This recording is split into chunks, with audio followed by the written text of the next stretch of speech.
Il-logħba bejn Kirkop United u Santa Venera Lightnings li ntlabet il-ħamis fil-għaxija fis-Centenary Stadium setet intemmet fi traċedja li kieku mhux għall-intervent f'waqtu ta' membru tal-istaff paramediku tal-Malta Football Association.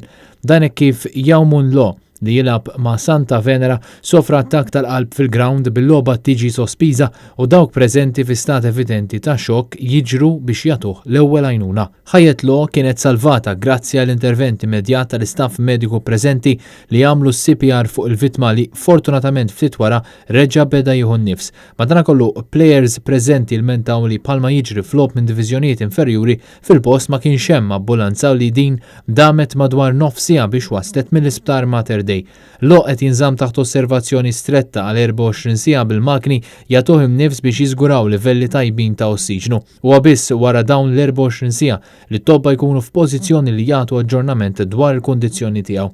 B'reazzjoni għal dak li seħħ il-ħamis il-President tal-Malta Football Association Bjorn Vassallo qed iwiegħed li l-assoċjazzjoni se tieħu azzjoni billi tpoġġi żewġ vetturi stand-by f'każ li jkun hemm bżonn assistenza medika. Dan għaliex hemm kampjonati fejn ikollok medja ta' 5,000 partita kull staġun huwa prattikament impossibbli biex ikollok ambulanza għal kull logħba.